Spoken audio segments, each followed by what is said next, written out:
Mga kandila at bulaklak na makikita kung may burol, invitation na hugis at taul. Iisipin mo bang ang mga ito ay para sa isang kasal? Dahil para sa magsing-irog na sina Marilinda at Ronald mula Alaminos, Pangasinan, ang tila perfect place para sa kanilang wedding ay sementeryo. Kulay itim ang kanilang suot, gayon din ang attire ng mga bisita.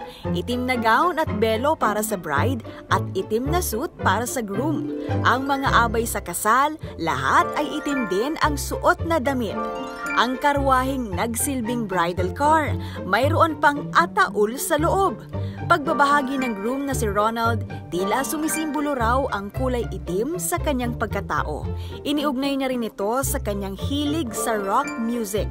Dagdag pa niya, nagkasundo rin naman daw sila ni Marilinda na magkaroon ng isang unique wedding. Masaya siya at sinuportahan ng kanya na ngayong misis ang ideyang ito para sa kanilang kasal na matagal na raw nilang pinlano at maging ang kani-kanilang pamilya ay sumuporta rin para sa tema ng kanilang pag-iisang dibdib. Samantala pati ang reception ng kanilang kasal ay ginanap na rin sa sementeryo.